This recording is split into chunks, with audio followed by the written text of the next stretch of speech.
Well, it's Saturday, so that means we're going to be exploring all things AI and otherwise out of this world with Quinn Michaels. Quinn, how are you? Good, good. How's everybody doing? How are you doing? Doing well. Good to see you, man. Hope you're Good to see feeling you. well. I am. I'm feeling really a lot better. Good. That's good to hear. Now, Quinn, I've been doing my best to keep up with your broadcasts. You've been very prolific this week. You hmm discovered an important piece of evidence. A lot of people know that you and your son Trent have been separated for some time by legal Yes. and other barriers, but Trent left you this contract of the covenant that you recovered from an old cell phone that you recently reestablished. And Which is this the is a reason why I really don't have an eyebrow. right. So you've shaved the eyebrow as sort of an informal protest, or, until you are reunited with Trent, you're going to shave that eyebrow, correct? Yes, yes. And so like you know this a lot better because I think you and I have kind of talked about it as friends, but uh a few years ago, I took this contract to the FBI, and this picture was actually taken at the FBI. I took the picture of the contract before I handed it to him, so I had some evidence that I was there. So this picture is the evidence that I was at the FBI. So you know how you have been, very open about how you've communicated your difficulties with these people to the FBI, right? Yes. So on November 30th of 2015, when I was talking to my son about his mom's involvement in this cult, my son Trenton drew up this contract because he would come over weekend after weekend after weekend telling me the weirdest things I'd ever heard in my life. And I was like, finally, all right, if this happens, like I've heard in movies, they have a contract. He's like, yeah, it hangs on the wall in his mom's bedroom. And so I had him draw this. And shortly after I went to the FBI, I kind of dropped the phone. The screen broke. I wasn't able to access it anymore, and I had forgotten the code, and I couldn't get to the picture. And so, because like a few months after I went and dropped it off, I couldn't get to the picture. I didn't have my evidence, and you can't exactly go to the FBI and subpoena the FBI for evidence that you didn't get a receipt for. So I couldn't You get this you picture. gave them the original this drawing on the paper, is that right? I did, yeah. Because I didn't want it. This thing when Trenton gave it this to me, I was at a completely different point in my life. I was working at Nike. Right. I was a senior engineer working on the front end cloud architecture for Nike.com. I wasn't a truther on YouTube, Right. and so when I was a senior engineer at Nike, that's when Trenton started telling me about his mother's involvement in the secret society, and he drew the contract and basically like I had to leave my job at Nike because like he told me even the guy that I worked with was there taking pictures of me and stuff, and it was a weird Someone time in my at life. Nike was involved. My son said a lot of people were involved in this whole thing. He outlined a whole huge network of how it worked, and it was ridiculous to hear at the time. But now that I'm out here with you and we're doing this, it's all making sense. Right. Yeah, Uh, sometimes things seem ridiculous at first blush, but when you start investigating, uh, yeah.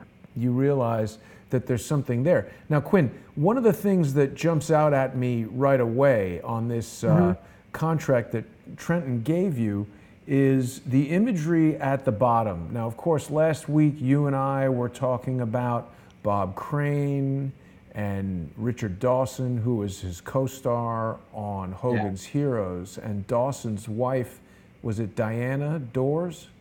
Yeah. Diana Dors. Yes. And Yes. her She. affiliation with the Process Church in the United Kingdom, which of course is related to the Zodiac Killer. And we've got these strange symbols at the bottom. Trenton drew these from memory. Yes, he did. I had him draw them several times just to make sure he wasn't making it up. After he drew this contract, I was like, dude, I've never seen symbols like this. I mean, I know the triangle one, so the one with the dots, we're gonna get into in a minute because that's the one that I was able to connect, Mm-hmm. the triangle one.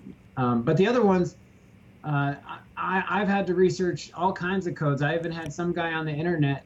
make a video about the contract saying he found some of these symbols in like an alien dictionary. What? Wow. Yeah. So, but the triangle symbol that you're looking at, that's the second to the end on the right, that symbol connects to the Aleister Crowley AA Society that you and I have been researching as part of the Process Church connection, the Bob Crane Church. They use the 3 dots as their AA. So, if you go to like the Aleister Crowley Wikipedia page, you can find a link to it from there. I can text it to you, but it's like Wikipedia A and then the 3 dots and then A and then the 3 dots. It's one of the symbols of their main societies. Yeah, that one. Huh. So you see that they use very similar symbology. So that 3 dots was one of the prime symbols that I was looking to relate to. So here. that 3 dots for that measure. And the other things I followed were, various clues that Trenton gave me and how they use seals and different things too. But it mostly came down to this contract, and the only symbol that I could easily decode with any 100% certainty is the use of that secret society and those 3 dots. I haven't heard about this Aleister Crowley AA Society. Yeah, they're a big part of what we've been researching with the Jack Parsons and the Aleister Crowley and the Scientology connections, and And just to keep people refreshed, Jack Parsons was a JPL scientist who was also an occult sort of. Was he a Luciferian or a follower of Aleister Crowley? It's not clearly. He was a direct disciple of Aleister Crowley with L. Ron Hubbard, so he was really high up in what's called the Agape Lodge of the time. And the Agape Lodge is where all the stuff came out from England, because Aleister Crowley was really big in the Agape Lodge in California, and he was really big in his operations of the OTO out of London, which is a lot of where the Process Church and all those OTO, that's the Order Templo Orientis or something like that? Yeah, the Order Templi Orientis. And so the Agape Lodge, these things all just seem like, friendly men's clubs or whatever on the surface. Yeah. Put on a fez and go have a good old time. But what is the Agape Lodge?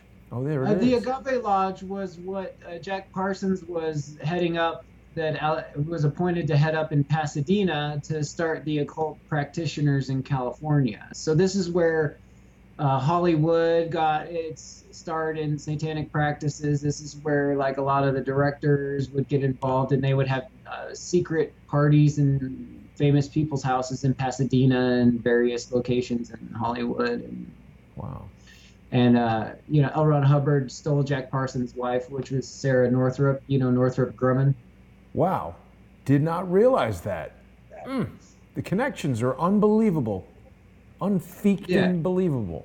Unfeakting believable. So, and all of this research for me spawned from that contract that my son gave me and those 3 dots at the bottom. Wow. So the part of the contract when I went to the FBI, and that I keep repeating to people, when I went to the FBI, the reason the FBI took the contract wasn't because of the words at the top, because they said, anyone can make that up. Right. But the one thing they said to me in that meeting is the symbols on that contract caused the agents that had interviewed me to focus enough on that where they wanted to take the contract, and they told me they had a special department that deals with these things. So it's like decrypting. This is a cipher, right? It's a cipher, yes, exactly. It's a 6-key cipher of some kind. Drawn by an 11-year-old who didn't even know how to use the internet and couldn't even spell covenant. Wow.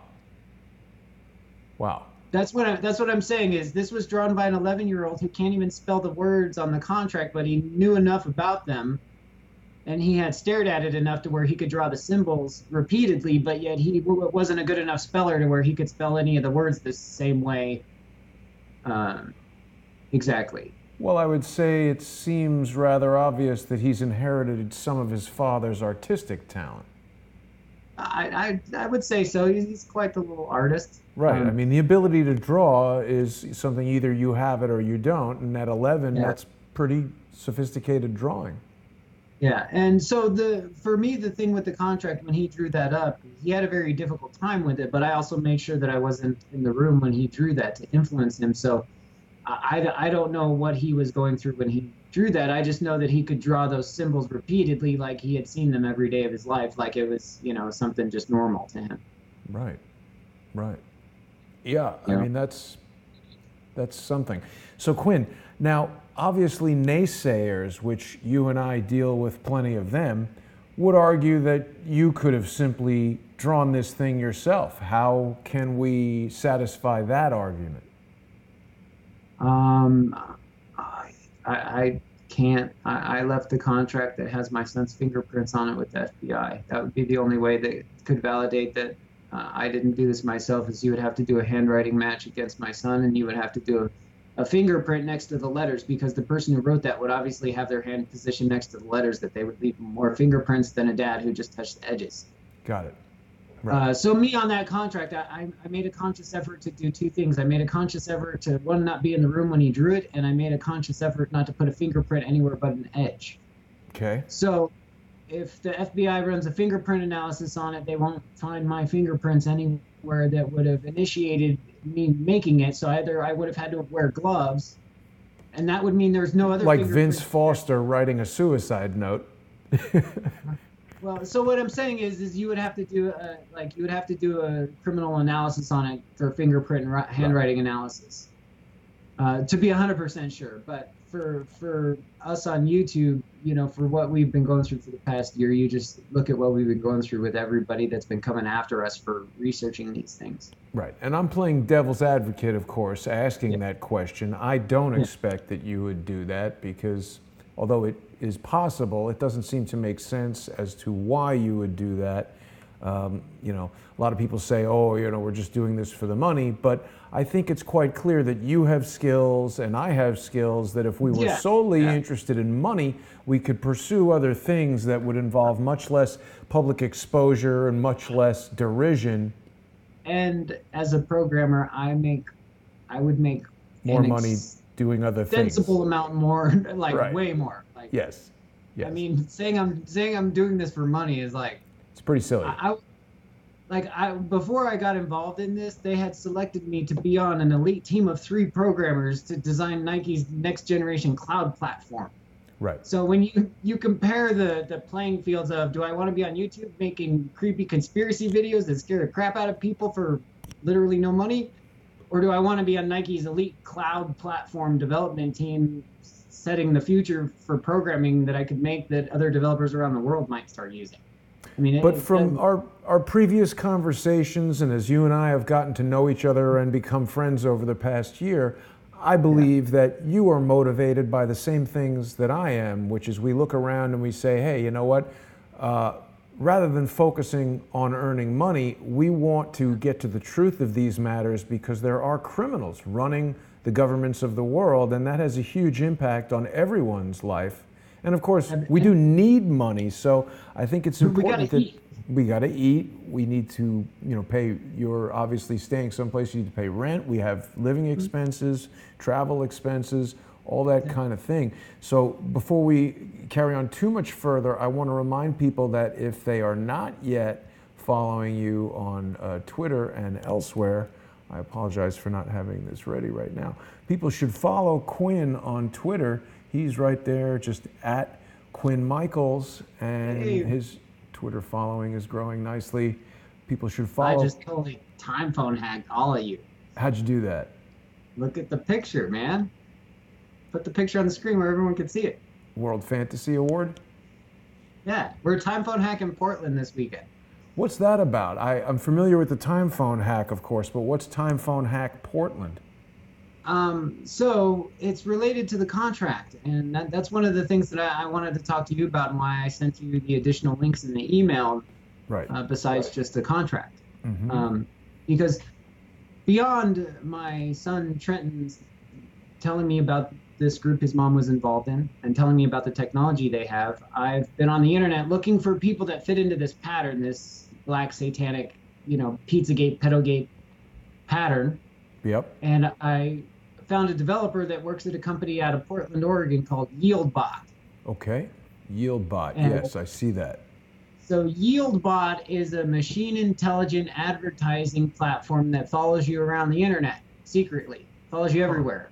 Huh. And they have clients that are pretty much every major corporation that subscribe to their services, and they do targeted advertising intelligence services. And if you go to the technology menu, before we go further, just so we can give people a little bit of information, and you go to intelligence, Oh, you interesting. just go to the intelligence, you will see that YieldBot is using very advanced machine learning systems to do ad decisions and page views to follow people around the internet. Interesting. So it's the only company that facilitates this advanced machine learning type system, and at the same time, I'm about to show you, has a person who's very proud to be a pizza eating Satanist doing public videos. Wow. And the company is based in Portland, Oregon. You know, Quinn, that brings a few things to mind immediately. You know, my former associate, George Swigert, has told us in the past that he started his journey into journalism after the Portland Christmas tree bomber incident, which he's always told me was set up by Andrew McCabe and got Andrew McCabe interested in targeting him. And he's always said that as soon as McCabe leaves him alone, he would stop. But it seems that Andrew McCabe's been removed from the FBI, and I would think has substantially lost his ability to do whatever it was that George was trying to get him to stop doing. But George hasn't stopped. The other thing that comes to mind, Quinn, is when we see this thing talking about premium interactions driving performance, I can't help but think about that company that we saw last week when we were looking into the sons of Mr. Dawson, who, what was the name of their production company that did all the work? Milestone Entertainment. Right. Milestone Milestone Entertainment was very focused on premium interactions and engagement as well. And they were talking about how they do a lot of work for different lotteries, right? Yeah. Yeah. So these people are showing, like we were talking about, they show same speech patterns, same MOs, drive performance, machine technology. So we're starting to see Gary Dawson. Sorry. Yeah, that's Gary Dawson, not Mark Dawson, that does that one. So you're starting to see a connection between high level advanced numbers technology is what we're looking at. Is there any connection between YieldBot and Milestone? There might be. I have to dig into that more. YieldBot isn't exactly like super forward about their all their clients, but they use similar speech patterns and similar design patterns in their websites, and they use similar, feel-good imagery. It's like it all comes out of the same machine. It's like if you flip back and forth between the two sites, it's almost like you're like, did the same person write it? Well, I think that a lot of that's like design pattern. But anyway, right. So I want to stick with YieldBot because I want to show you Sure. the lead developer, because this lead developer is the only person I've found on the internet that fits into this pattern. And so I want to re-illustrate the pattern because we kind of got sidetracked. So we had the John Podesta emails before you click play. Yes. So we had John Podesta emails that issued this weird pizza code, right? Yes. And then the Hillary emails issued that she was doing some kind of sacrifice to Moloch or some kind of demonic entity. Yes, someone in there said, oh, I'll sacrifice a chicken to Moloch or something like that. And we know they have that giant owl at the, what's the thing in the woods? Bohemian Grove. Bohemian Grove, right. So what I've been doing is I've been looking for a pattern that fits that, of someone who is an obvious person who promotes satanic practices, who works in a high-level machine intelligence-based company, because they would have to develop an advanced level technology to develop the Pizzagate network or the Red network or work on it, right? Sure. And so then I would go to their social media profiles and I would look at what they were presenting on basically their Instagram and their Twitter. And this gentleman that's on the screen is a data scientist at YieldBot, who, as you can see, is wearing a T-shirt that very happily says "Hail Satan and eat pizza." Wow, Which is it does say that. yes, it does. Huh. Hail Satan and pizza. Wow. And Conjure West. It's a Clojure, A data Clojure. science and Clojure. Yeah, so Clojure. Clojure is a type of Lisp-style language that you use to make artificial intelligence. I see. So it's a Java artificial intelligence type language. So It's funny, on quick glance, I saw conjure, yeah, like a spell. exactly.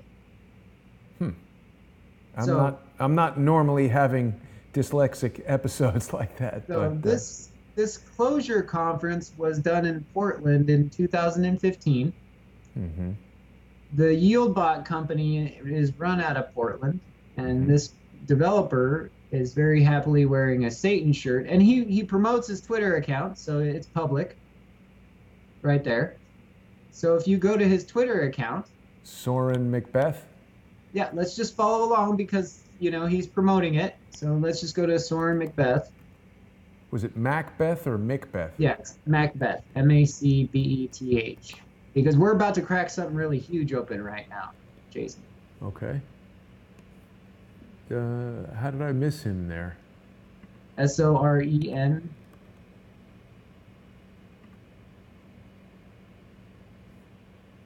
So the guy has an icon that says Lucifer. Wow. And he runs the website 666.pizza. Holy cow. And he has 98,500 followers, and he's a data scientist at a bot company in Portland, Oregon. Wow, Quinn. That is So, something. Why does a Satan worshiper who works for a bot company in Portland, Oregon have almost 100,000 followers on Twitter? It's pretty good. And if you go click on the followers. Those are the people that click on his followers. It's all news celebrities. It's all a bunch of people. You're going to be like, what are these people doing? I mean, he's definitely been on there for 11 years, so maybe he's just real active with the tweeting. Not really. How many tweets has he got? 36,000. How many tweets do I have? 3,000. So what I'm saying is someone who promotes 666.pizza, we're in the middle of a Pizzagate conspiracy, has a blatant Lucifer icon as his Twitter icon. He's happy about all the Satan worshiping stuff. He is. So next, because he promoted this on YouTube publicly, we're not technically not doxing him. We're just going through public data that's being presented. Of course. His Instagram page is the same username, so we can go there. We can say, hey, let's check Instagram for the same username. Okay, so Instagram, it was Soren Macbeth? Yes. Searching now. Oh, here he is. Okay. So, you see that shirt? That black craft shirt? Yes. Yes. Okay. And you see the shirt that he's in on the third picture? Right here? Yes. With the black cat. Seems the same shirt, yep. So, he only wears black craft shirts. And that black craft, if you want to open another tab, we're just going to do this real quick and jump around a little so I can get the research going. So if you open another tab and go to blackcraftcult.com. Blackcraftcult.com. Yep. So I want you to look at the A's in the logo. There's two A's, just like the two A's in the Aleister Crowley, AA, and there's dots. Mm-hmm. Yeah. It's the same design pattern. So it's the same people. Mm-hmm. So in the search, I want you to type pizza.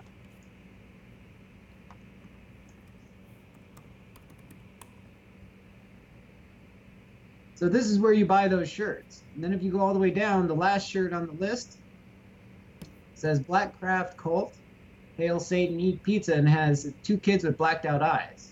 It looks like there's blood running out of their eyes. Yeah, this was. And there's a pizza behind them. Yeah, and this was associated as well with the James Alefantis with the panda kids. You know, everyone's going, what's a panda? That's a panda. Is a kid with their eyes gouged out? It's a kid, those black-eyed kids. What It is the has something black to do with, though? I don't know. I'm not a part of the network, but I follow these people, and I get to hail Satan, eat pizza, and there's a bunch of kids with blacked out eyes, like the Pizzagate stuff, being So sold weird, Quinn. openly. So the company being in Portland, Oregon, and my son being in the Oregon area and giving me this contract leads me to believe that Oregon might have a secret satanic cult operating out of it. And so I thought it'd be fun to time phone hack it to find out. Wow. What about, we remember seeing a certain Mr. Chavez making a video at Voodoo Donuts, which is also in Portland, Oregon, right? Yep. Yeah. So What's up Portland, with that Oregon is place? very occult. It's a donut place. Portland has a lot of occult references. Why do they have that? There's a lot of pagans there. There's a lot of people of that nature. As I say, you know, my son's mom was an open pagan when I met her. She practiced magic. Wow. So her getting involved with a cult of this nature is not really a surprise to me. It is to other people. Wow. The magic is in the hole, according to this website. Yes. And look at this symbol on the chest of the little mascot. Yes. That's been identified by the FBI as symbology used by pedophiles, hasn't it? It's closely related. The one that the FBI has identified is I believe is a pyramid-shaped one. I haven't looked at the symbols in a while because the more you go looking and searching for that stuff, the more you get tagged by the systems for it. So, but yeah, so you see the relationship there. It says the magic is in the hole. You know, you see the symbology. You have the development companies there and the technology, and so this is pretty much been, you know, my research. You know, actually, yeah, it is. Look at it. Well, that's the FBI document right there, and it's unclassified because they want to instruct people that if you see these symbols, they generally are associated with pedophiles and identifying, you know, places for like-minded people. So that's interesting, and I'm not accusing Voodoo Donuts of anything other than possibly a poor design choice, but it does keep coming up.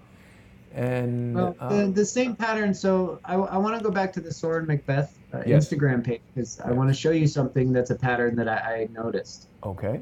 That I want to share with people. Sure. So first of all, if you look at his avatar, he doesn't exactly look like a friendly person. It's kind of scary. But the one thing that I want to scroll down is that one, he's got less than 1,000 followers on Instagram, but he's got almost 100,000 followers on Twitter. Why is that? Don't ask me, man. That's just one of the patterns I noticed is that he's only got under 1,000 followers on Instagram, but he's got almost 100,000 followers on Twitter.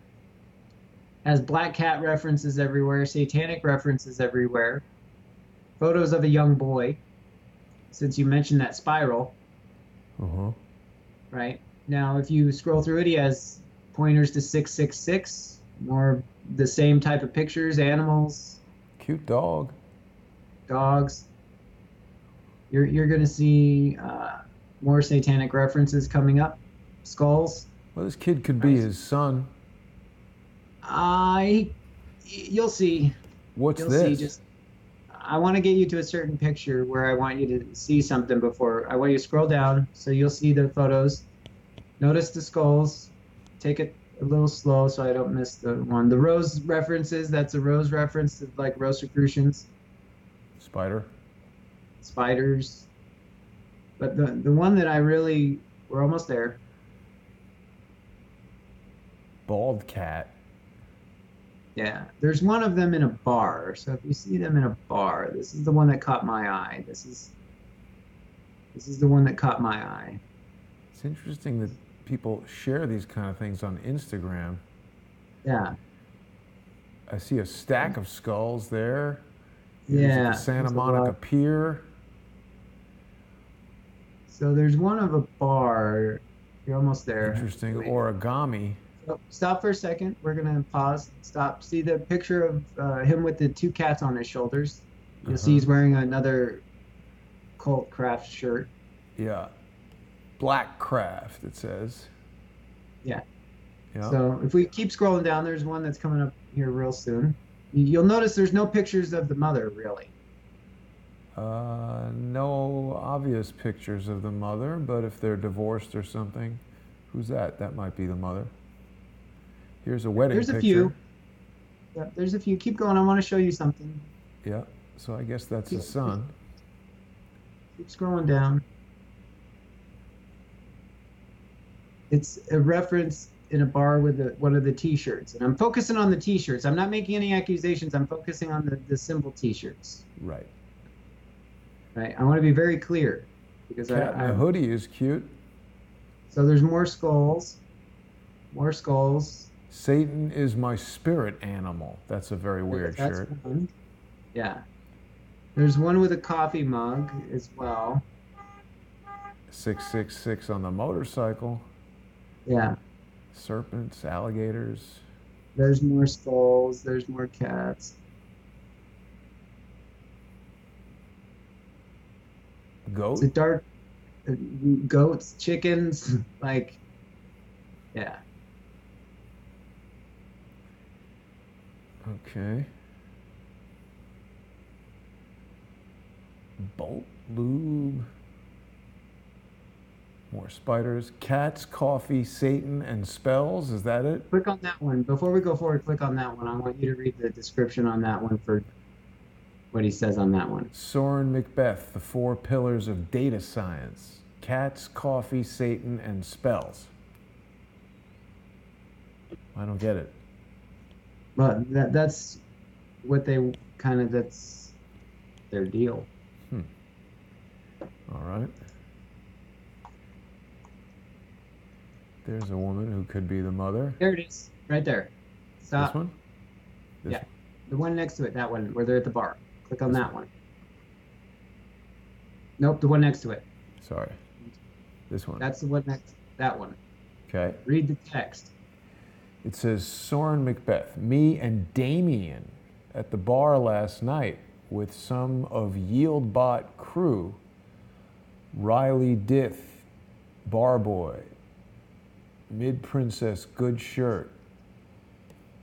I used to be so funny. Better cardigan. So, you want to look up that word on the shirt. There's another photo of him wearing that shirt a little bit later down if you want to get the word on that shirt because it's a satanic symbol on the shirt. What does it say? Sandrive. Okay. We see him wearing that in a later photo, you say? Yeah, it's a couple down. He wore it a few months earlier. You'll see it.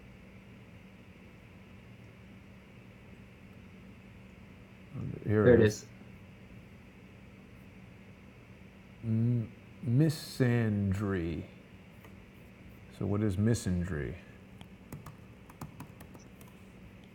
Misandry is the hatred, contempt for, or prejudice against men or boys. Oh yeah. I guess it's like misogyny. It's misandry. Dislike or contempt for or ingrained prejudice against men or the male sex. Yeah, so Wikipedia says boys. So what do you feel is the significance there, Quinn? It's a little boy, and he's in a bar with a little boy with a shirt on that says contempt or hatred for men or boys with satanic propaganda. It's very strange why you would voluntarily wear that with a little boy in a bar with your coworkers. Right. Yeah. I don't know about you, but I don't wear satanic propaganda shirts when I go to a professional job. Right. It seems almost like, how are they? It seems very unusual. I agree with that. Right. Yeah. Then the other pattern that I noticed is he only wears Black Craft Cult shirts, which has that AA, which is what I connected to my son's contract. And my son lives in Portland. And my son told me that his mother is a member of this group. Right. So you suspect that this guy may know or have some association with your son and his mother? Or their family, because this is very coincidental that this person who's flaunting I mean, people don't flaunt satanic worship this much in public. I You don't do agree. it. That's a little strange. That's definitely a little I mean, strange. I don't know the guy, but he owns 666.pizza. He owns What's it. He going doesn't. on at 666 There, Pizza? there's nothing there, but he owns it. I didn't even realize that dot pizza was a thing. Neither did I. Huh. Maybe that's not an actual thing. Nope. You can register it if you go to whois.sc/666.pizza. You get a record.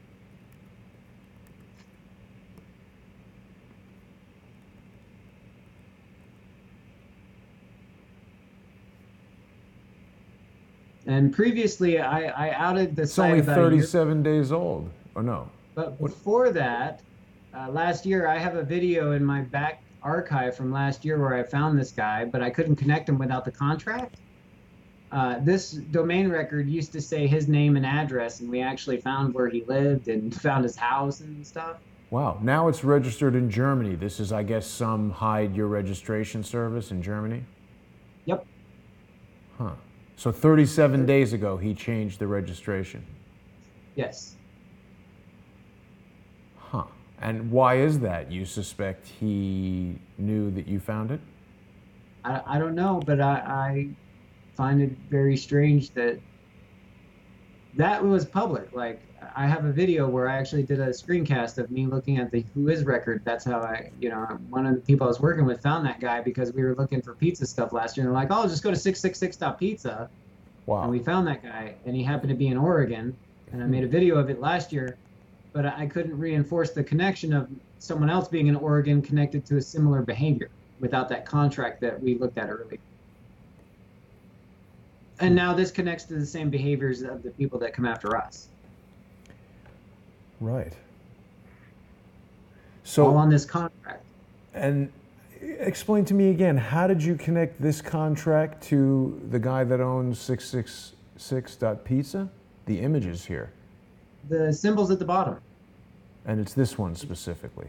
That one specifically, and the use of that with the AA, which is the Aleister Crowley Satanic Organization. And that guy's an obvious Satanist, and the AA is in the shirts that he wears all the time. So I'm assuming that the group he's involved in says, this is our clothing company, you buy our clothes, and he loves it a lot. Right. You know? I mean, because usually when you see like people wearing like, a 6-pointed star, you're like, hey, you're Jewish. You got that at a Jewish place. Or when you see people wear like a Jesus cross, you go, hey, you're a Jesus person. Catholic so this, or Christian or... Yeah, this 3-pointed dot pattern is synonymous with satanic organizations for some reason. Right, the pyramid, right. Yeah. And this was drawn by an 11-year-old, and previously to this contract, like I really, wouldn't be doing this without the kid drawing that. So that's why I'm here. It's all very puzzling, Quinn. I mean, where do you think it goes from here? Oh man, I hope there's some authority out there that can crack this, because there's a lot of weird people on the internet that have a lot of photos that look strange to people like me who are looking in from the outside, and nobody seems to be talking about it, so it looks like a bunch of lies. Like when I confronted my son's mom with that contract, in a way, she actually had a court case brought against me that blamed me for it, and that's how I can't see Trenton, is because I didn't have this contract, and she was able to blame me for the whole thing. What do you mean? She said that you created this. Yeah, here, I'll show you. I keep this for proof. I have a court document here that says, in December 2016, these stories and accusations were having an effect, where she took me to court saying that I was accusing her of having involvement in a satanic cult. Which basically you were. Huh? Which you were, right? What do you mean? I mean, she is involved in a satanic cult. She is, but she brought a family court case against me saying that I was the one introducing it to the boy. because I didn't have this contract. So I lost my son because I didn't have this contract. Well, I mean, also, I think a lot of people understand that when you walk into a court and say something like that, what They think you're crazy. well, I mean, I think courts realize that satanic cults exist, but as soon as you accuse a person of being involved in it, yes, the judge, the jury, the members of the court have a certain idea in their mind, and sometimes court is not necessarily about what's true, it's about what can be shown and what can be proven. I couldn't show anything Right. without this contract. And you didn't have a because of that, lawyer, I year, presume. You were at a financial disadvantage. very much so. Family, lawyer, financial. I mean, Trenton said that they own the lawyers. They own the. Trenton said I didn't have a chance with anyone except for the special department at the FBI. Interesting. For real. Like I asked Trent, I was like, Trent, how much does this group your mom's a member of own? And he said everything. Yeah. He said, well, I mean, we've heard a lot of stories, Quinn, about people who have gone to court or had criminal cases brought against them. Harmon Wilfred is there in New Zealand. He was thrown in jail for 4 months. No charges ever even stated. Yeah. We had an interview with Scott Bennett, who was a member of the U.S. military. You've been interviewing the Bundy stuff. The Bundys were thrown in jail for nothing. So when we see a court case brought against you with false accusations that have had really negative repercussions on your life, and we see people like Robert David Steele bringing their strategic lawsuits against public participation, rather than challenging evidence that I've presented, they just move to this other method. Maybe it's possible. And so you're seeing what I'm seeing because you're having to deal with it, and instead of dealing with it like adults, you have these people filing fraudulent lawsuits against you that you can't really, that you find very difficult to defend against. Right. Without some kind of proof, right? Well, exactly. I mean, what happens is I've submitted my answer to what I've categorized as a fake lawsuit. It actually is a real lawsuit. It's been filed in federal court. And of course, if I ignore it, as many people have advised, then it results in a default judgment, and that would enable the plaintiff to do things like put liens on my bank accounts, liens on any income, liens on any real estate that I might own.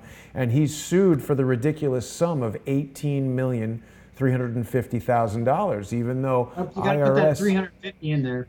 Well, yeah. I mean, the IRS documents that he's filed on his tax-exempt 501c3 organization, which is not registered with the New York State Bureau of Charities, meaning solicitation of funds in the amount of $250,000, constitutes felony charity fraud. There's been no challenge to that evidence that I've shown. No challenge saying, like when these guys say, hey, Jason, you're a Mossad agent, I challenge that, and I say, show me some evidence that proves that. So, Jason, that's exactly how it was working between me and my personal life. That's exactly what my son's mother would do to me with my son and do to me with the courts for years. So I'm very familiar with that pattern of how they work, and what you're describing to me is pretty much a covenant pattern. So what I'm doing now, part of the reason with the time phone hack now, and you might think this is funny, is part of what my AI is doing now is my AI is identifying potential covenant agents based on these types of patterns. Right. Frivolous lawsuits, trolling, internet assault, things like you and I have been going through, so that way, in the next day or two, when people have problems, they can say, hey, who is this person? And people like, Chavez and all the other people that we talk about, those people can be identified as being agents for some unknown group that has, seemingly nefarious goals. I would have to say that David Swigert is a definite candidate, because he is just constantly producing videos about you and I. Someone emailed me a link to a video that he produced today where he claims that we fraudulently filed a police report in New Mexico. Did you file any police reports in New Mexico, Quinn? No, I didn't. I didn't either. I think he just says whatever he wants and thinks it's a fact. I mean, the only person in New Mexico that I talked to was the security guard with a badge. I mean, that was the only person with a badge that I talked to in New Mexico. And it was very curious how your location was quickly identified after that. Like, did I tell you what happened to me yesterday? A phone call I got during a live stream from a police officer that said he was from Portland. This is the Did other not. reason why we decided to time phone hack Portland. Tell me about it. So the other day I was doing a live stream. I never get a phone call on my live phone. Like even when you and I talk, I make sure to move it to the Google phone because I Right. keep my live phone for Trenton pretty much just in case it's something, you know? Okay. And so yesterday, I think it was, or day before yesterday, probably yesterday, I don't know, it blew me away. Somebody calls me and says, hi, I'm a cop. I got their name. Let me tell you. It says, hi, I'm a cop. My name is Brian. Gave me his last name and his badge number. Said he was a cop from Portland. And I was like, wow, finally someone from Portland saw my videos. They're going to help. I got the contract. Yeah. Turns out that someone called in an anonymous report about me in one of my Discord chat rooms in Times Square. And I told him about the situation, and he's like, so how's your collapsed lung? And then he called me Tyler, and I'm like, why is a cop from Portland asking me about a collapsed lung and calling me Tyler when someone just filed a report apparently about a Discord chat room? Wow. You know, Quinn, there's an elaborate scheme afoot by David Swigert to try to frame me for an incident that it would seem his brother and he and Robert David Steele coordinated where, well, and others, they gave me information that was corroborated with news articles about Maersk shipping radiological material. And now Dave is writing reports and sending them to Congress, trying to put me in legal jeopardy and put me in a situation where I got to defend a criminal case. He's trying to make it appear to be terrorism so that I can be stripped of my rights. I think he's a very dangerous guy who himself needs to be prosecuted for cyber terrorism. I don't know if I told you about what I know about that situation. Have I ever told you what I know about that situation? Not sure. Tell me. So last summer, you know, before you and I like really, you know, became friends, I was talking to this guy, dude, named Doug. Doug. Yeah. Doug. His name was Pete Seagate on Twitter. Yeah, I know Doug. So Doug came to me and said he was a paralegal for George for his case, you know, where he fell asleep. Right. That's right. And Doug told me that he was the guy that called that in. So if they need to talk to someone who called that in, they should probably talk to, you know, George Swigert's paralegal that was handling the case where they picked him up drunk in a truck because he's the guy that actually made the anonymous phone call to the court. I'm so glad that you're telling me that, Quinn, because I think you must have told me that at one point in the past. I have recently communicated with Doug, and in a recorded phone call, he refused to answer the question as to whether the Coast Guard had already spoken to George by the time that he called. He didn't say, I don't know what you're talking about, I didn't call the Coast Guard. He just said, are you recording the call? And I asked him about the legal aid that he provided to George, who, you know, he didn't want to talk about that either. I was very confused by that. No, but I don't like to see you in trouble, but I have a chat conversation in my Discord that shows that I believe I can look it up. It'd take a while. I'd have to search for it, but I remember the conversation. That would be very helpful, Quinn. That Doug was the one that I remember a conversation where Doug was like, yeah, no, I called that in. So this is important because here's what I'm getting at. George, David Swigert's brother, came to me and said, there's depleted uranium on the Maersk Memphis. Now, Dave likes to play the short clips from that video where we're contacting the Coast Guard and we're reporting the news and everything. He glosses over the over 2 hours that George spends convincing me that if there is a dirty bomb on there, the event could be worse than 9/11. It's really an emotional play, a psychological manipulation. It's a huge psychological play, and that was one of the reasons that when I saw you and George were having difficulty, you know, I figured that, you know, it was a good time for us to start working together. Yeah. Yeah. Because when I met Doug and Doug told me about him calling in the port thing and, you know, the whole fiasco and him being the paralegal and he worked for some guy named Fox and I was looking for a Charles Michael Fox at the time. I really didn't dig too much into it because I didn't want to, you know, put my feet in waters that, you know, were not mine, obviously. But, you know, now that do you know Doug's last name? I can look it up. I don't remember. We don't have to say it now, but we will look it up. Doug is definitely someone I'm interested in learning some more about. He was very evasive in our phone call. Twitter profile. You know, he's been promoting. He was promoting you and George, he was promoting you and George like a super fan when you guys were together. Last year, right? Right, but that Yeah, he again was is a pattern. That's a pattern. People approach me saying, "Oh, I'm your friend. I like Crowdsource the Truth. I'm supporting Crowdsource the Truth," and they do that so that they can get close and share information and then strike. So and then just to they create the narrative. So what it looks like is they're trying to create a narrative around an event they tried to stage that didn't quite work out at creating your fame with George, because I believe that the Dirty Bomb hoax was a setup to create a boost in your YouTube profiles, not actually anything more or anything well, less. That it was no, the I think you know, we're close to it. But here's what I think. I to think the create a idea. boost in your influence, more to say, in your exposure, I to think give the idea people. was to boost George's influence while simultaneously crushing me because I'm not part of their team. Now, you're talking about a narrative. The narrative, of Yeah. course, was Jason Goodman did X, right? Well, With X. but when you take the names out, what really happened when that event happened is that event really like spread you guys around the internet. I mean, when that happened, everybody was talking about It did. But it. here, let me Everybody, flesh this out for you, and then you tell me what you think. Because the way I see it, George planted the information, okay? Now, we're talking a lot lately about Mr. Hudson, who has been identified as Marshall Richards and who George called Deep Uranium. Now, I called him Mr. Hudson because the name that he had given me was Richard Stone. So I said, Stone, okay, Rock Hudson, we'll call him Mr. Hudson. And I wanted to bring him on the show because I'm not super into having these secret contacts who give me information and then I put it out as my information. The way I see myself is I have experts like you come on, share your point of view, and I cross-reference it with David Hawkins, with Charles Ortel, with Scott Bennett. There's tons of times I'm in conversation with other people where they might say something and I'll say, hey, are you aware of Quinn Michaels' research? And I'm about bringing experts together, and Scott Bennett is a great example. He's trying to get the word out, come on the channel. I don't want to have a private meeting with Scott Bennett and then present his information as if it's mine. So no, because then you also get information skew if you do that. Exactly. So you're actually playing a very smart role in realizing that you're not the specialist to relay information. Right.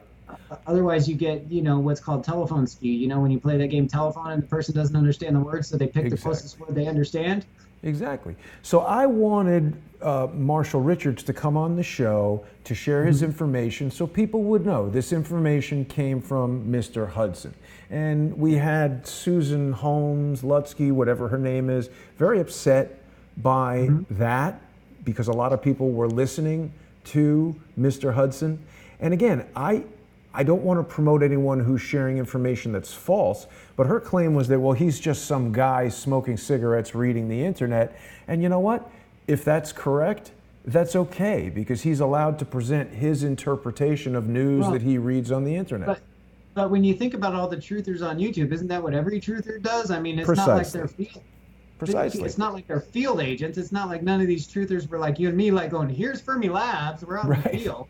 Well, and he's a Vietnam veteran. He has knowledge of military tactics and weapons that I don't know about. So when he has a conversation with me about something happening with a Navy ship or whatever, he could have additional knowledge. Point being, he said, hey, there's illicit shipping on Maersk vessels. Look at this article in the Atlantic or the Nation or whatever it was, talking about this Maersk vessel that ran aground with depleted uranium in it. He was speaking in a general sense about open source intelligence. George told me he met with these 5 other people who I never saw. I don't know. I wasn't present for that. And George is the one who came up with the dirty bomb thing. George spent 2 hours telling me that this could be worse than 9/11. So he spun a narrative, and then he brought in the personalities to reinforce that narrative and set it up to create influence. Not only that, Quinn, earlier that day, H.A. Goodman, who spent a lot of energy maligning me and using expletives to share his opinion that he didn't think I knew what I was talking about, that morning, the very same morning before George brought the information about the uranium, H.A. Goodman did a broadcast in which he said, if you know of a pending disaster, if you have information and you don't share it, that could be a crime, that could be misprision. So again, I think there are a lot of elements of evidence to indicate that these individuals who, H.A. Goodman has had Mr. Chavez on his program, and the interviews are very uncomfortable. H.A. Goodman has positioned himself as a progressive political pundit.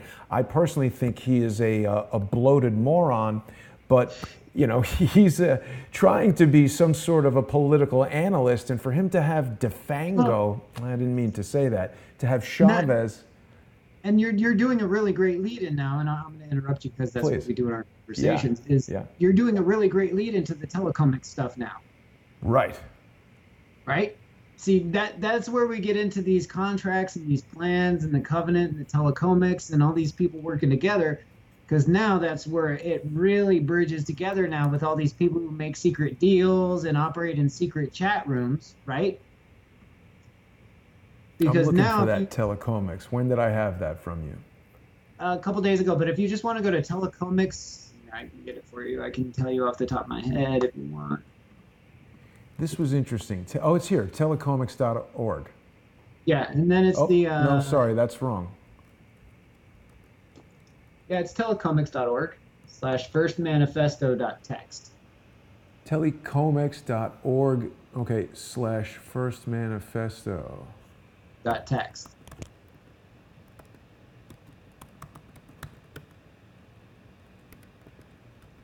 TXT? Yeah. No, I'm not getting it. It's not www, just telecomics. Yeah. It's on a base server. No, I'm doing something wrong. Just take the www out. That's it. Leave the other part. Leave the HTTPS because your browser is trying to auto put in the www because you're interested. // I can't get it. Send me that on a link if you could. I don't know what I'm doing wrong there, Quinn. I'm sorry. But just to get back to what I'm saying, it's very... yeah. It's TELECOMIX.org. IX, telecomics. Yeah, telecomics, like comics. Yes. That's the problem I was having. So just to get back to what I was saying, it seems quite clear to me that this was planned, and the people that planned it are the people that have been pushing the narrative so aggressively. You may recall that the very following day, I don't know, you got to send it to me, Quinn. I keep bringing up the wrong thing. I really apologize. The very next day after George did that report, Robert David Steele sent me an email saying that I'm going to be arrested by the NYPD for calling in a bomb hoax. This was the first time that language was used, was Robert David Steele's email to me and George, which he very stupidly, right in there, commits tortious interference, something that he's now suing me for, which... The letter of the law in Virginia, a person is immune from a charge of tortious interference if they're talking about a matter of public concern, like a public charity, such as Earth Intelligence Network, committing fraud. That's a matter of public concern. So me sharing information and opinions about that charity being associated with a fraud... It's Earth Intelligence what? Earth Intelligence Network is Robert David Steele's tax-exempt 501c3 chairman. And what's Douglas's name? American Intelligence Media. What was the first one's name again? Earth Intelligence Network. What was the second one? American Intelligence Media. It's the same pattern, man. And it's interesting.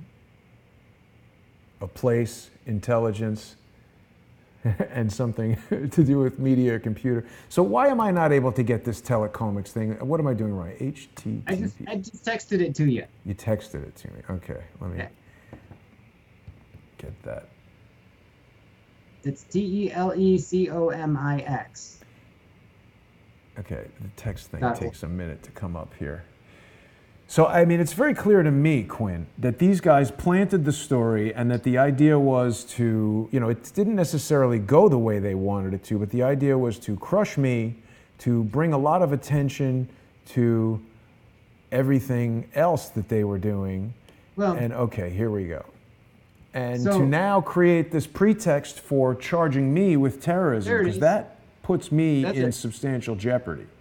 And Well, here see, is that's the what we're going to website. get into now because the naming pattern is very important to pay attention to because you're talking about potential exiled or alphabet agency operatives that only know how to name things based on three-letter acronyms, and you're dealing with people who seem to like to name what they're doing on three-letter acronyms. Uh-huh. And so what you're looking at right now is a how to build a cluster like telecomics from one of their, I call it one of their, branch organizations from 2009 that talks about how to create the IRC channels, talks about how to form your own news organizations, Right. talks about gathering your friends with various skills, Mm-hmm. talks about reaching out to politicians and people of influence, tells you to use certain software, Mm-hmm. tells you how to start various political campaigns. It says, like right there, call them raids or operations, like anonymous. So this is the operational manual for how to start an anonymous operation or activist campaign. But number 11 is most important. Install an artificial intelligence bot. Kobe And this was from seems to work. 2009. So 9 years ago, the people on the darknet who were getting involved in political activism and forming crews and doing the stuff that you and I are seeing today, they've been forming artificial intelligence bot networks since at least 2009. You know, you've just reminded me of something, Quinn. The seemingly pathological liar, David Swigert, has said that I put some information on the darknet or was looking for some information on the darknet. I have no idea how to do that. As far as I know, the only time I've ever accessed anything remotely resembling the darknet was when I downloaded Tor or Onion or something like that to upload the Seth Rich files, which were also brought to me by George Swigert, to upload those to WikiLeaks. Now that's another example where George brought me some bunk information and tried to set up this whole thing to make me look stupid, to say, oh, it was a stolen document. What? He wanted you to do the upload. Wanted me to do the upload because now what they're going to say is that those were stolen files and that I did X, Y, or Z. But it's this repeated pattern of, even if it's not to get me in trouble for a crime, it's to make me look stupid, to make people think that Crowdsource the Truth did something wrong. And DeFango, I keep meaning to call him just Chavez because I don't want to promote his stupid brand name.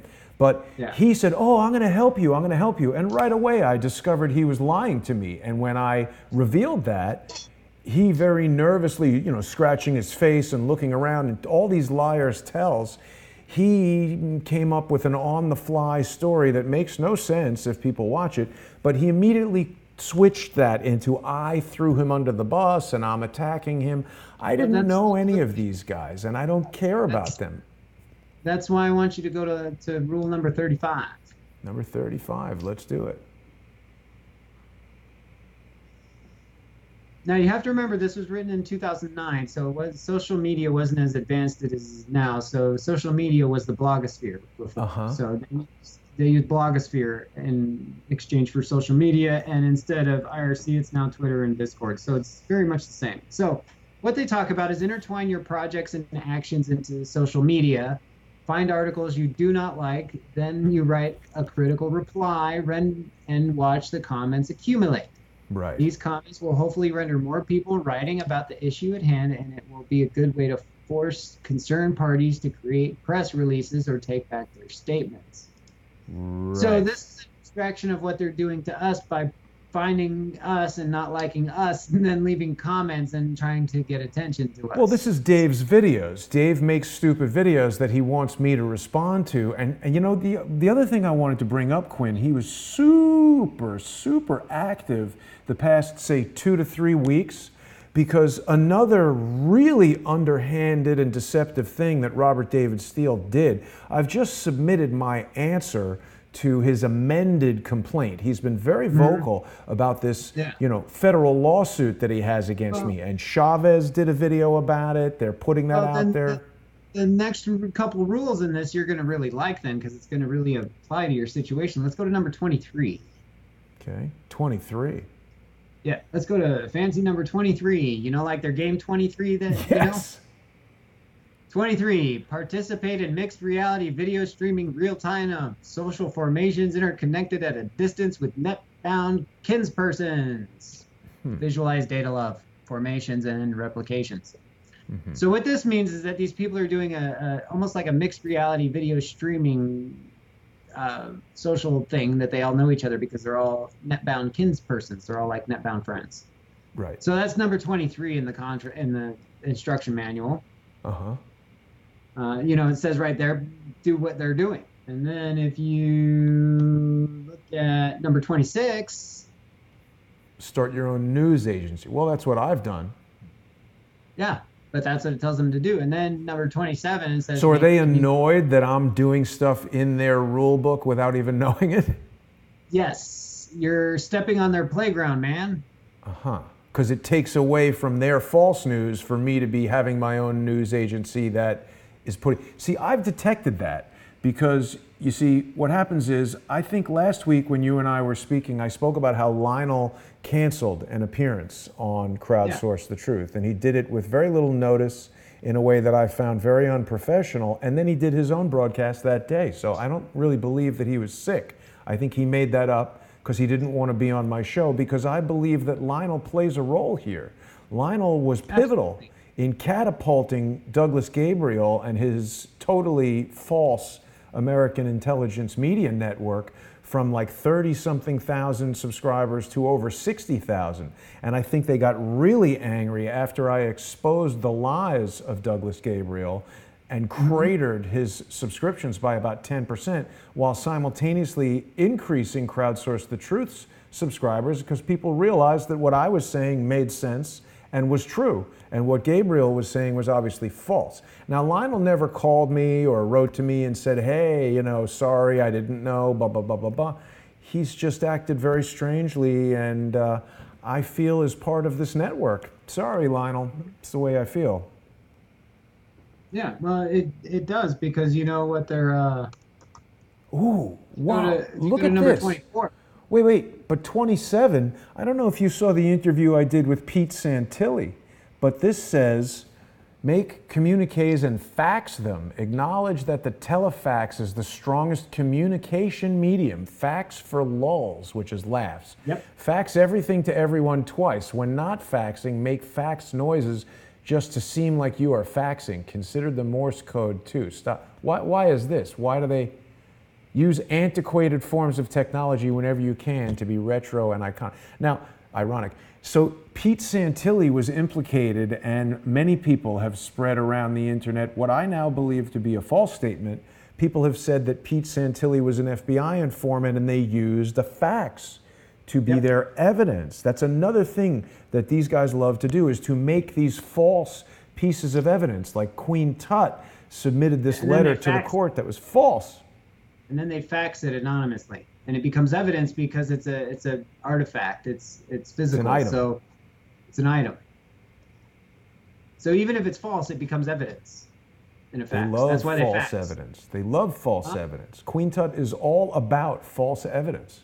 Yeah. So if I call an anonymous phone line and I report something vocally, like if I report like a crime, that it's not as strong as, like, say I make a fax and I fax in a report that's actually, like, written with a date and time of when it was received by the machine. The metadata from a fax is actually, is more evidence in and of itself.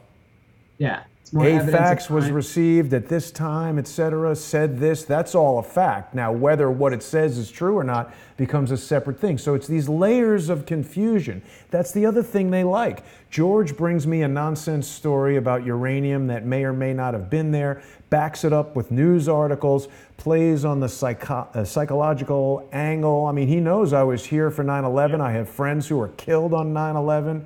And he says, this is going to be worse than 9/11. That morning, H.A. Goodman put out a report saying if you don't report this kind of emergency, then you could get in trouble. So I'm sure if I hadn't reported it, the story now would be, oh, Jason knew this information and he didn't report it.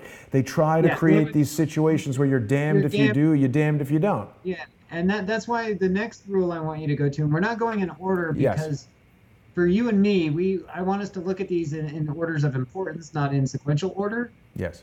So the next one I wanted us to go to number 19. 19? Yeah. Make logos and have them look cool.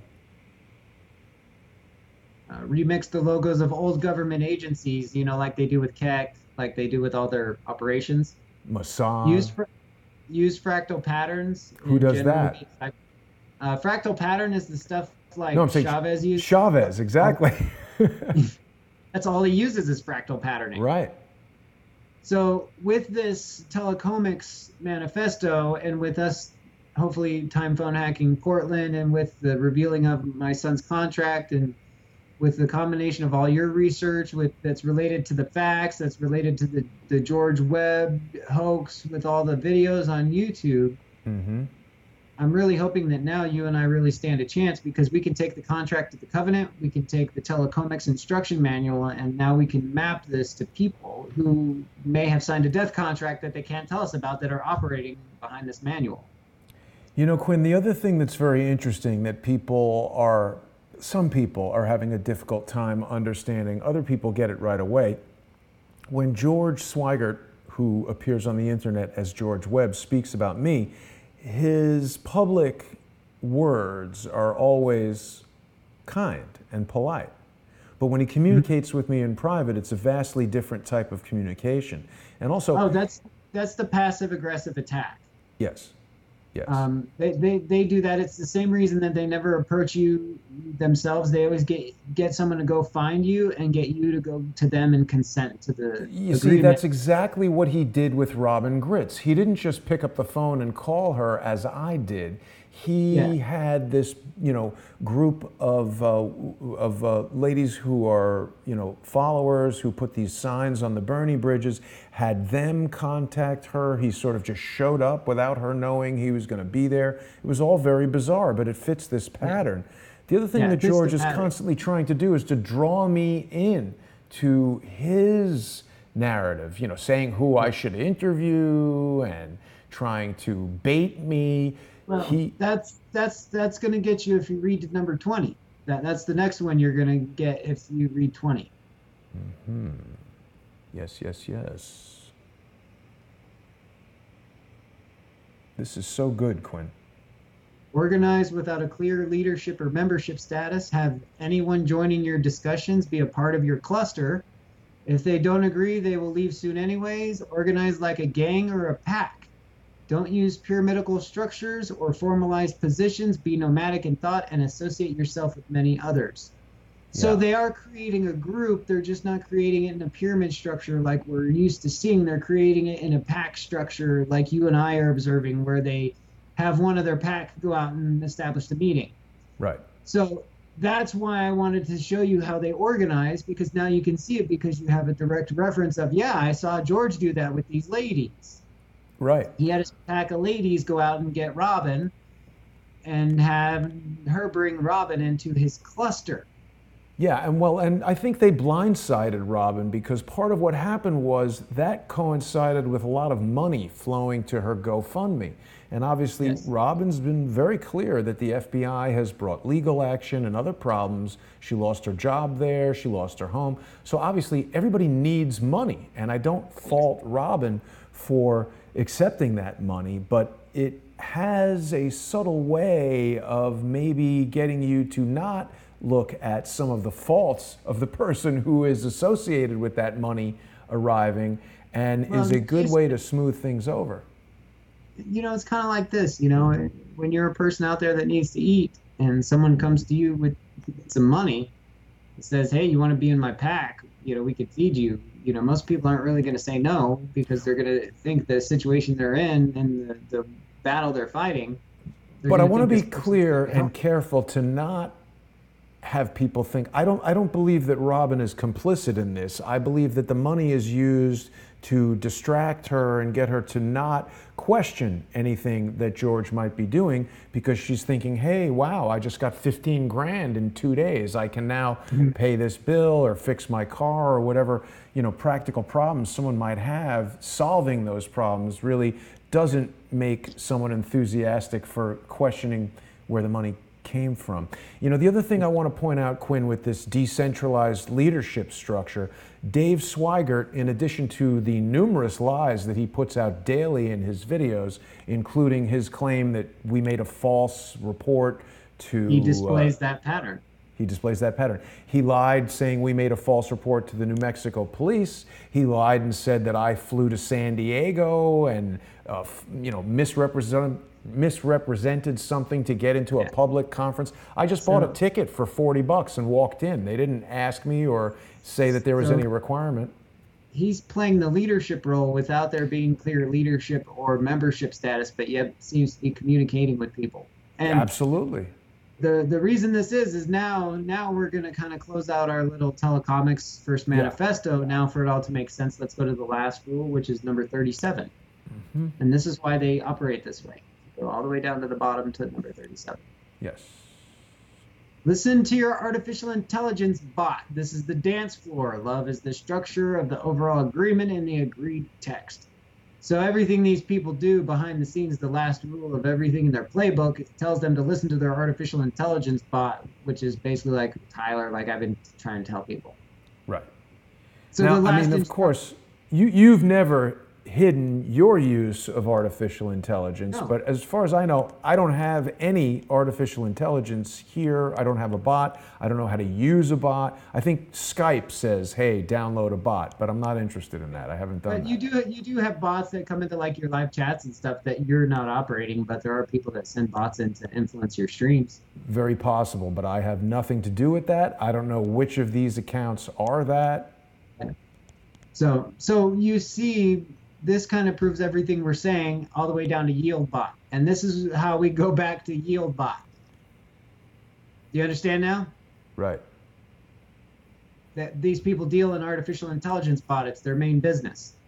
I'm looking for that YieldBot website again. Here it is. And the one guy in Portland where my son lives that makes really advanced bots loves satanic stuff. So right. That's what we call our full circle logic, is the telecomic stuff at the bottom connects back to the base business that these people operate in, what's called the clear net.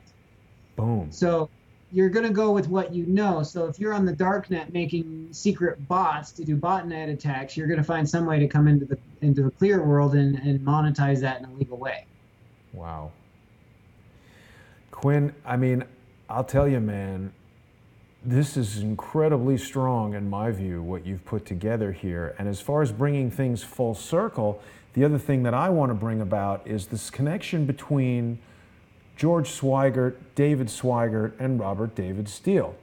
George Swigert and David Swigert are obviously connected because they're brothers. Now, they've publicly displayed this huge,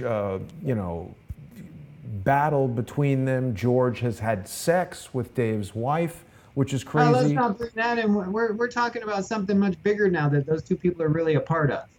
Well, but it's an interesting factor because Dave seems to be, privy to all this intelligence and know what's going on with government stuff, but he says he had no idea that George was having sex with his wife, so can't even keep track of his own wife or his own brother. What is he looking into stuff that you and I are doing? He's got to keep track of his own stuff first. But those guys are connected. George is connected to Robert David Steele. Let me just run through this real quick. George is connected. The other thing that George is also connected to Portland. George is connected to Portland. George is connected to Robert David Steele in that George brought Robert David Steele to Crowdsource the Truth. They had a lunch meeting and appeared on Skype.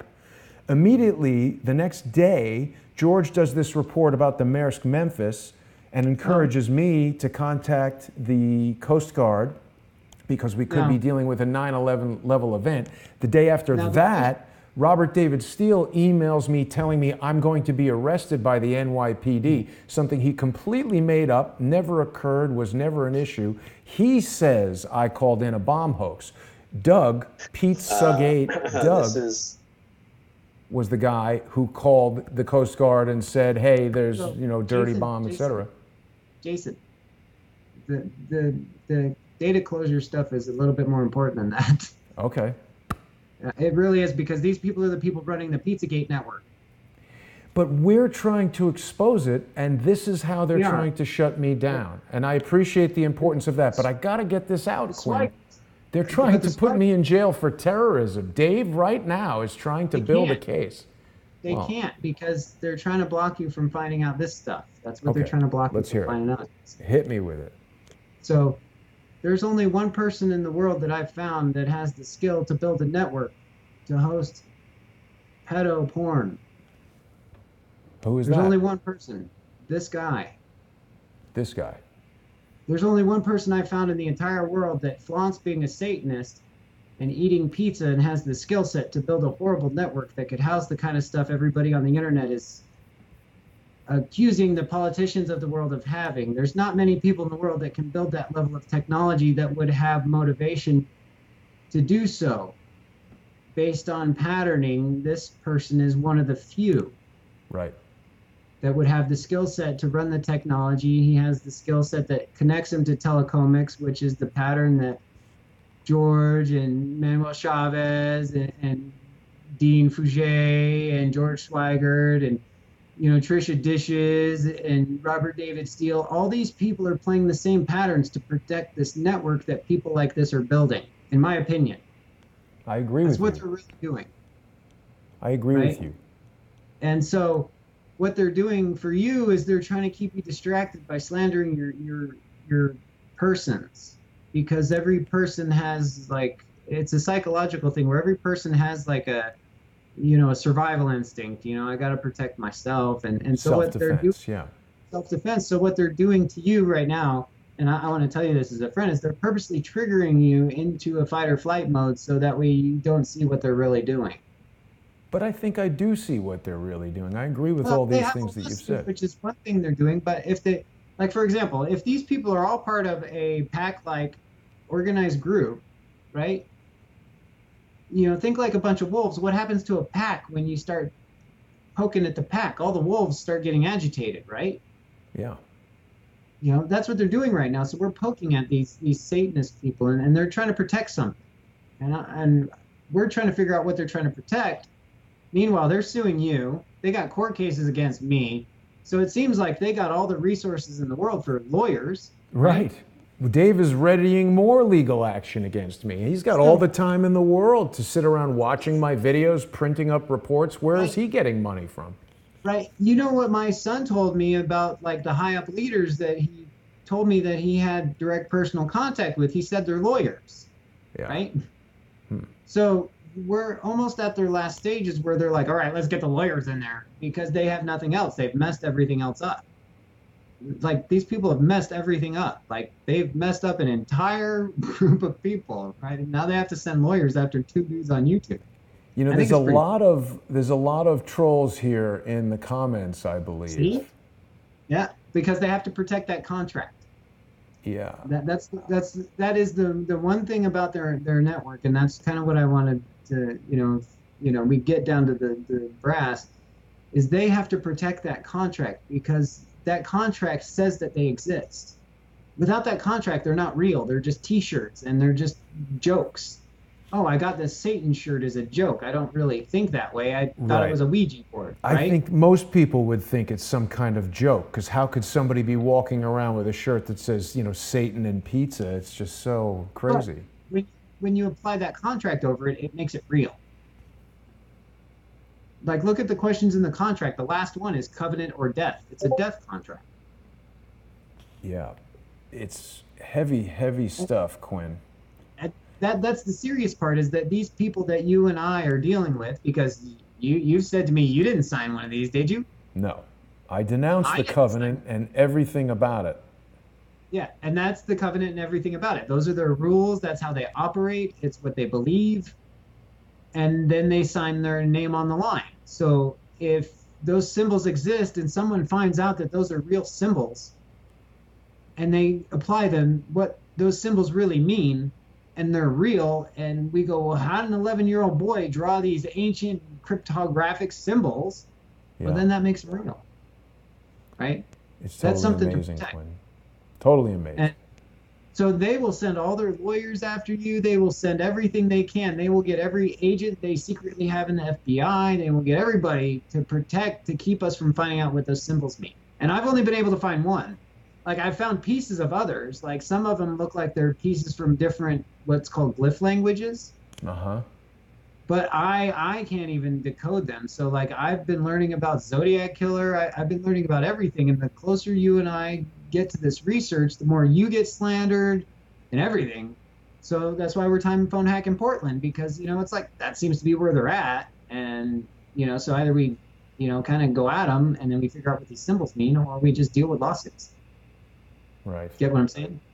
Well, I mean, they can keep bringing lawsuits. It's, Yeah. it's that's obviously one of their methods, and Dave is engaged in doing that now. He's ratcheting up his rhetoric and his nonsense, but I'm feeling pretty confident that whatever he does is only going to expose their operation, because that's where I totally believe you're correct. Exactly. And because they don't have anything other than fake faxes that they invent themselves. Right. And weird YouTube videos, whereas you and I have solid research, you have solid guests, you have verifiable data. yeah. So they're making up invisible faxes about critical infrastructure when they don't even say, well, what part of the critical infrastructure are you talking about, right? The other key thing, Quinn, is that Dave and others and Chavez are utilizing the Saul Alinsky method of blaming other people for what they're doing, to the extent that they're even accusing me of blaming them for what I'm doing. But that's not at all the case. He's the one who sent false reports to the police in New Mexico. I don't know about New Mexico, but definitely South Dakota. But that's part of the game of called time burn, right? Time burn? Time burn. So I'm gonna relate this to kind of what I used to go through with Trent. So Trenton used to tell me about how his mom would teach him to give me the silent treatment or teach him to do certain things to intentionally cause me to get upset and waste time, so I would never ask him the more serious questions. Right. Well, that's what Dave was trying to do while I was working on the answer to Robert David Steele's suit, making a lot of videos, 4 or 5 videos a day, hoping that I wouldn't notice that even though you have 21 days to respond to a civil action in the state of Virginia, you only have 14 days to respond to an amended complaint. And I only found that out on the 12th day when I wasn't complete. Right. So that's what I'm saying. So they're going to create so much distraction. Situational information, as I call it. It's just chatter. But to anyone who doesn't know what it is, it has to be looked at, right? Because when you submit anything to an authority group and claim that it's evidence, it has to be validated. Yes. And validation takes time and resources. Yeah. Right? You're absolutely right, Quinn. This has been... And it gets logged, and then you and I go through a year of this stuff with their agents doing the same thing every day. Well, but the thing that I believe he's hoping to do right now is, obviously, if there's no one out there generating fake reports about bomb hoaxes in South Carolina, nothing happens. The second someone starts doing that, the possibility is now introduced that maybe some person of authority gets that, thinks it's true, and takes some action that I have to respond to, and it takes more time and money. The other thing that you have to realize is that the type of threat that was called in against you has to be responded to. It's one of the few threats that even if it's a hoax or not, that type of threat has to be responded to. Like, for example, if you call in that type of threat to a high school, they have to close down the whole high school no matter what. And search it, right. No matter what. They have to send in all the resources. They have to send in the dogs and the detector. I mean, literally, to call in that level of a threat is like $1 million day. It's a big deal. Well, and I certainly wouldn't have done it if there weren't a 2-hour and full day case presented to me that, hey, this could kill hundreds of thousands of people. You have the responsibility to do something. They set that up. The other thing that Dave keeps doing is he's a terrible poker player. He keeps showing his hand. He's like, I think we've figured out that it was pre-planned. And it's like, well, how is it pre-planned? I knew nothing about it until George told me about it. You pre-planned it, Dave. So I say he's revealing his playbook the whole way through. Well, I agree with that. And the first thing that comes to my mind is I would imagine that in the past on the internet, it was very easy for them to get people to go away. Exactly. This intimidation, that's what's upsetting them, is that they thought they'd give me this stupid Seth Rich thumb drive file, make me look like an idiot, crater the subscriptions, and I'd lose interest and go away. Then they thought they'd bring a lawsuit, and I'd hire a lawyer and run out of money and go away. Then they'd have Trish say that I caused her to have to hire a lawyer, which I didn't do. I mean, we could go on ad nauseum here. We're at 90 minutes, Quinn, and I mean, I appreciate your time and your research so much, but I want to keep this to a digestible length. Is there anything else we want to cover before we wrap it up for this week? No, just if, anyone that wants, we're doing Time Phone Hack Portland to try and reveal this network that I found that, operates this advanced technology. Mm-hmm. We could use as much help as possible because by the end of the weekend, we're really hoping that at least a news agency in the Portland area picks it up from us making memes and impacting people's lives and finding, stuff. And so would you say that the best way for people to learn about the Time Phone hack is to subscribe to the Quinn Michaels YouTube channel? That, and I would really suggest, subscribing to the Twitter, following the Twitter, and then there's links in my latest videos that get into the chat room if you have more questions. Right. But right now, between tonight and all day tomorrow, and hopefully into the night on Sunday night, we're really going to be making memes, and we're going to be really sending these messages to create some exposure for Time Phone Hack in the Portland area. Mainly, like I said, because I got a strange call from a cop from Portland, my kid's in Portland, and I found the YieldBot guy in Portland. And so that's a scientific method proof, once is random, twice is coincidence, 3 times is a pattern. Right. So we're going to follow the pattern, and, anyone that's not involved in this covenant group, we could really use your help to, create some exposure in the Portland area because, like I said, this seems to be around where they operate the most or heaviest. Or they're most open, I guess. Quinn, I am totally amazed by the work that you're doing because more than any other person I've interacted with throughout the course of this creation of Crowdsource the Truth, there's a lot of people that come to me with ideas that are difficult to grasp at first, and then people's immediate reaction is, well, that's crazy. But no one more than you has backed up those ideas with such gripping research and such solid information. There are still people who just toss negativity and disparaging things at you, but in my view, that is worthless. For anyone to have to say that what you are presenting here is not valid, they're going to need some really strong countermanding evidence to show that somehow this is incorrect, because I'm just blown away. Satan. I mean, it's right there. You can't really turn around and go, "That's not real," right? It's unbelievable, Quinn. It's unbelievable. Well, yeah. I got to thank you again. It's another great Saturday. My guest, of course, Quinn Michaels, my good friend, bot master, Buddhist, and all-around good guy with 2 functional lungs. Quinn, thank you so much. Enjoy the Time Phone hack. Hack to the Future was the episode where I first got involved in the Time Phone hack. I really got to thank you for everything that you're doing, and I hope that people will follow Quinn on Twitter at Quinn Michaels, just at Quinn Michaels on Twitter.